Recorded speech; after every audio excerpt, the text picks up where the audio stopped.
नमस्कार, स्वागत है आप सभी का हमारे YouTube चैनल दिव्या एस्ट्रो में और मैं हूं आप सभी के बीच दिव्या। आज की इस वीडियो में मैं आपसे बात करूंगी आमल की एकादशी की व्रत कथा के बारे में। आज की इस वीडियो में आप सुनेंगे आमल की एकादशी की व्रत कथा। देखिए, यदि आप आमल की एकादशी का व्रत रखते हैं तो आपको इस व्रत कथा का श्रवण अवश्य करना चाहिए। भगवान विष्णु आप सबकी मनोकामनाएं अवश्य पूर्ण करेंगे। और हाँ, एक बात मैं आपको बता दूं कि कथा का श्रवण आप शुरू से लेकर अंत तक पूरा कीजिएगा। आप इस कथा के श्रवण के दौरान बीच में बिल्कुल भी ना उठे और इस कथा को निरंतर और पूर्ण सुने। अब देखिए, यदि आप ये वीडियो देख ही रहे हैं और इस कथा का श्रवण कर ही रहे हैं तो कमेंट बॉक्स में एक बार जय श्री हरि लिखना बिल्कुल भी ना भूलें। आइए अब हम सुनते हैं आमल की एकादशी अर्थात रंग भरी एकादशी की व्रत कथा। माधानता बोले कि हे वशिष्ठ जी, यदि आप मुझ पर कृपा करें तो किसी ऐसे व्रत की कथा कहिए जिससे मेरा कल्याण हो। महर्षि वशिष्ठ बोले कि हे राजन, सब व्रतों से उत्तम और अंत में मोक्ष देने वाले आमल की एकादशी के व्रत का मैं वर्णन करता हूँ। यह एकादशी फागुन माह के शुक्ल पक्ष में आती है। इस व्रत के करने से समस्त पाप नष्ट हो जाते हैं और इस व्रत का फल 1000 गोदान के फल के बराबर होता है। अब मैं आपसे एक पौराणिक कथा कहता हूँ, आप उसे ध्यानपूर्वक सुनिए। एक वैदिश नाम का नगर था जिसमें ब्राह्मण, क्षत्रिय, वैश्य और शूद्र चारों वर्ण आनंद सहित रहते थे। उस नगर में सदैव वैद ध्वनि गूंजा करती थी तथा पापी, दुराचारी और नास्तिक उस नगर में कोई भी राज्य नहीं करता था। उस नगर में चैत्रक नाम का चंद्रवंशी राजा राज्य करता था।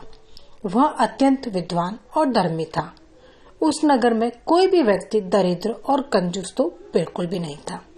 सभी नगरवासी जो थे वो बहुत ही विष्णु के बड़े भक्त थे और आबाल, वृद्ध, स्त्री, पुरुष एकादशी का व्रत किया करते थे।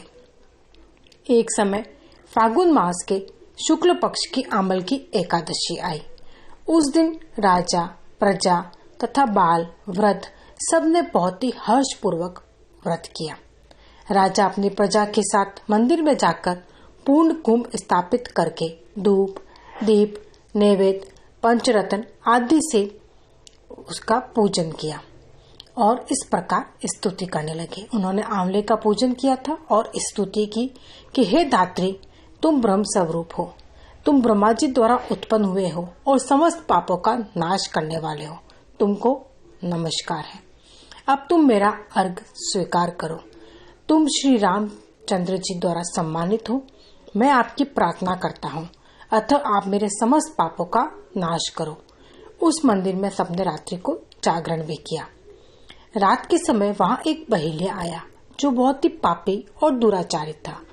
वह अपने कुटुंब का पालन जीव हत्या करके किया करता था।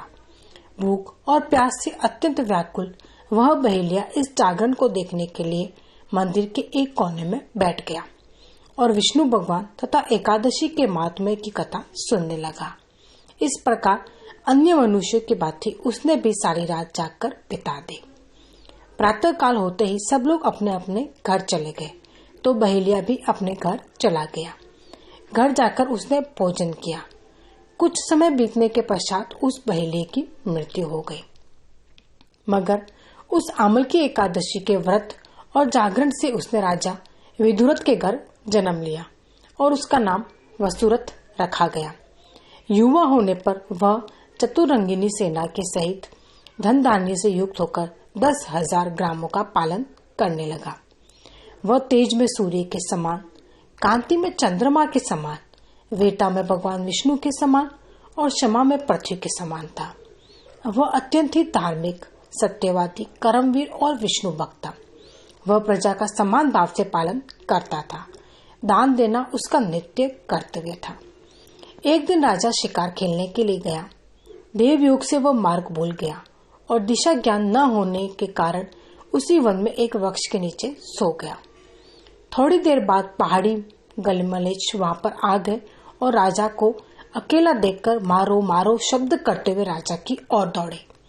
मलेच कहने लगे कि इसी दुष्ट राजा ने हमारे माता पिता पुत्र पौत्र आदि अनेक संबंधियों को मारा है तथा देश से निकाल दिया है, अतः इसको अवश्य मारना चाहिए। ऐसा कहकर वे मलेच्छ उस राजा को मारने दौड़े और अनेक प्रकार के अस्त्र शस्त्र उसके ऊपर फेंके।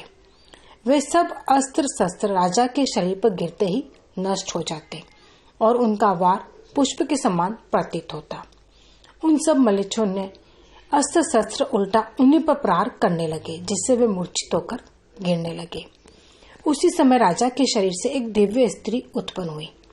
वह स्त्री अत्यंत सुंदर होते हुए भी उसकी भ्रुकुटी टेढ़ी थी।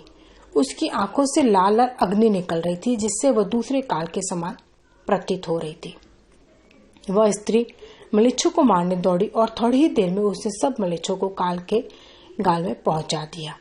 जब राजा सोकर उठा तो उसने मलेच्छों को मरा हुआ देखकर कहा कि इन शत्रुओं को किसने मारा है? इस वन में मेरा कौन हितैषी रहता है? वह ऐसा विचार कर ही रहा था कि आकाशवाणी हुई, हे राजा, इस संसार में विष्णु भगवान के अतिरिक्त और कौन तेरी सहायता कर सकता है?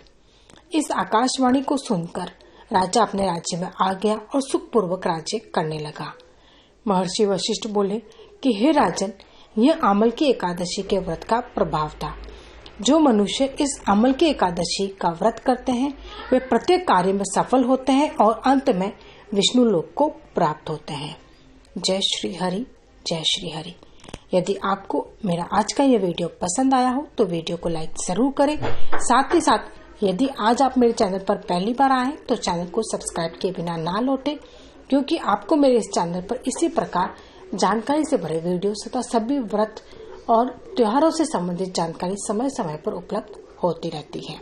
कमेंट बॉक्स में जय श्री हरि लिखना तो बिल्कुल भी ना भूलें।